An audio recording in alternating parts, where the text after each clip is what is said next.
Hello everybody! There are tons of misconceptions about how to create a form inside of Retool. We often see input fields being dragged onto the canvas without nesting them in a form, default values set on each input instead of the form, or components being disabled when they shouldn't be.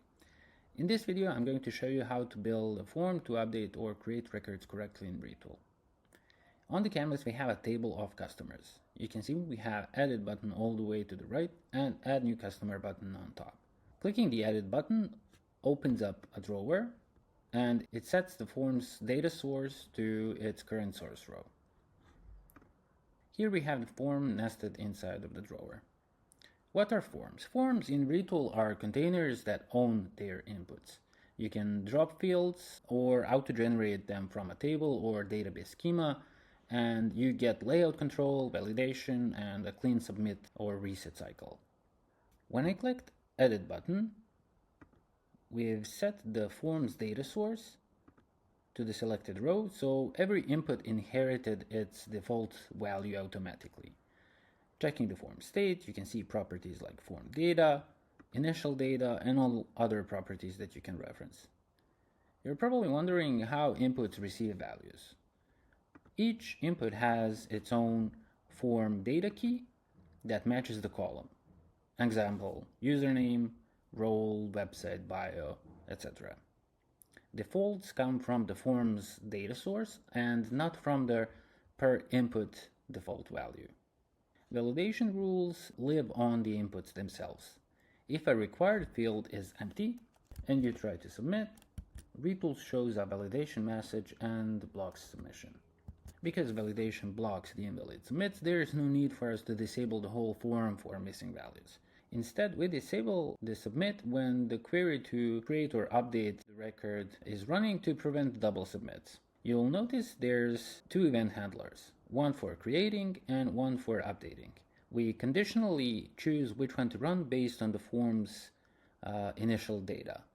We run create only when the form does not have initial data, and vice versa, we are running update when the form does have initial data. Why does this work? Well, by default, the form does not have initial data set. When we clicked Edit, we have set the form's data source, so initial data is populated. On Submit, or when the drawer closes, we reset the form. There is a setting on the form to reset it after successful submit. Additionally, we've added an onHide handler on the drawer to reset the form. That clears the initial data back to null. As you can see here, when we close the drawer, it resets the initial data back to null. When we click Add Customers, we don't set any data to the form. So initial data is false, and then the create query will run. We also reuse that logic for the header. If the initial data has value, the header will say update customer, or if it does not have initial data, it will say create customer. Let's create one record.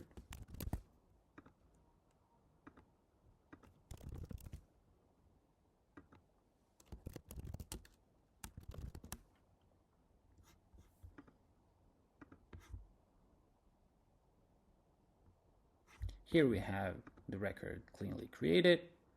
And to recap, what we are doing here is we are using a single form for both creating and updating records. To update, we set the table row data as the form's data source, and to create, we open up the form with no initial data set.